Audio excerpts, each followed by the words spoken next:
Very good morning students. एक नई आशा के साथ एक नए टॉपिक के साथ आपकी अनु मैम। बच्चों, आज हम लोग महाभारत में भीम पढ़ेंगे। पांडु और माद्री की मृत्यु के बाद में कुंती पांचों पांडवों को लेकर हस्तिनापुर आ गई थी। पांडु की मृत्यु के बाद में राजगद्दी के असली अधिकारी युधिष्ठिर ही थे, लेकिन वे छोटे थे इसलिए राजकाज को नहीं संभाल सकते थे। अस्थायी रूप में धृतराष्ट्र को राजा बनाया गया। उन्हें संरक्षक की भूमिका तब तक निभानी थी जब तक युधिष्ठिर राजकाज करने के योग्य न हो जाए, इसलिए धृतराष्ट्र को राजा बनाया गया। लेकिन धीरे धीरे राजगद्दी का मोह धृतराष्ट्र के मन में आने लगा। वे पुत्र मोह से ग्रसित हो गए। वे चाहते थे इस राजगद्दी पर उनके बाद उनका पुत्र दुर्योधन बैठे। वो किसी भी कीमत पर युधिष्ठिर को राजा बनते नहीं देखना चाहते थे।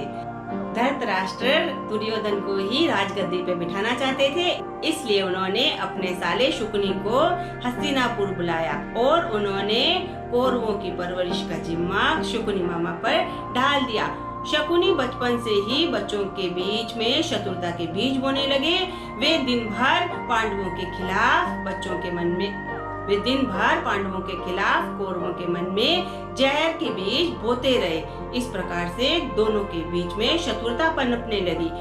कौरवों को पांडव फूटी आंख नहीं सुहाते थे। वे दिन रात उन्हें किसी प्रकार से क्षति पहुंचाने की योजना बनाते रहते थे।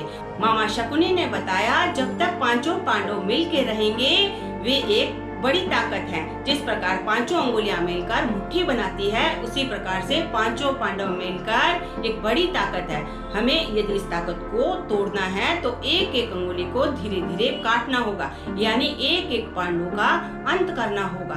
यह विचार दुर्योधन को बहुत जमा। मामा शकुनी ने दुर्योधन के कान भरते हुए कहा, सबसे पहले तुम भीम को अपना शिकार बनाओ। भीम पेटू स्वभाव का है, उसे खाने पर निमंत्रण दो। एक दिन अकेला पाकर दुर्योधन ने उसे खीर खाने के लिए अपने यहाँ बुलाया। खीर का सुनकर भीम के मुंह में पानी आ गया। उसने कहा, मैं अपने सारे भाइयों को भी अपने साथ ले आता हूँ। तब दुर्योधन ने कहा, तब तो खीर कम पड़ जाएगी। यदि तुम अकेले चलोगे तभी तुम्हारे लिए पर्याप्त रहेगी।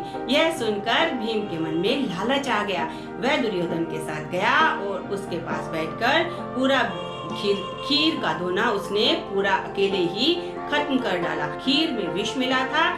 जैसे ही भीम ने खीर का दोना खत्म किया, उसे गहरी नींद आने लगी और वह विष के प्रभाव से सो गया।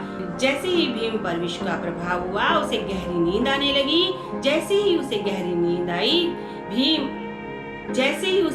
नींद आई, दुर्योधन और दुशासन ने उसे एक चटाई में लपेट के गंगा में प्रभावित कर दिया और खुद राजमहल लौट आए। भीम को ना पाकर कुंती और पांडव काफी विचलित थे। उन्होंने उसे ढूंढने का काफी प्रयास किया, लेकिन वह कहीं दिखाई नहीं दिया।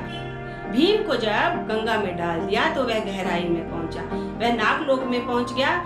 जैसे ही भीम गंगा में बहते बहते नीचे की तरफ नागलोक में पहुंचा, नागलोक के सैनिकों ने उसे गुप्तचर समझा और अनेक सांपों से उसे डसवाया। जैसे ही सांपों ने उसे डसा, भीम के जहर का असर उतर गया, यानी उसने खीर में जो विष खाया था उसका असर उतर गया। सैनिक उसे पकड़कर नागराज के पास ले गए। जैसे ही भीम ने अपना परिचय दिया कि वह पांडु पुत्र और कुंती पुत्र है, नाग देवता नागराज खुश हो गए, क्योंकि कुंती उनकी पुत्री की पुत्री थी।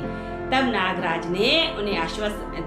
नागराज ने भीम को आश्वस्त करते हुए कहा, तुम तो अपने ननिहाल में हो। प्रसन्न होकर नागराज ने भीम को सोमरस का प्याला पीने के लिए दिया। भीम ने ऐसे 10 प्याले पी लिए। तब उनके नाना जी ने उसे बताया कि एक प्याले में 100 हाथियों का बल है, यानी तुमने 10,000 हाथियों का बल प्राप्त कर लिया है। अब तुम अपने राजमहल लौट सकते हो। भीम उछलता कूदता राजमहल लौट गया। उसे सकुशल देखकर पांडव और कुंती प्रसन्न हो गए।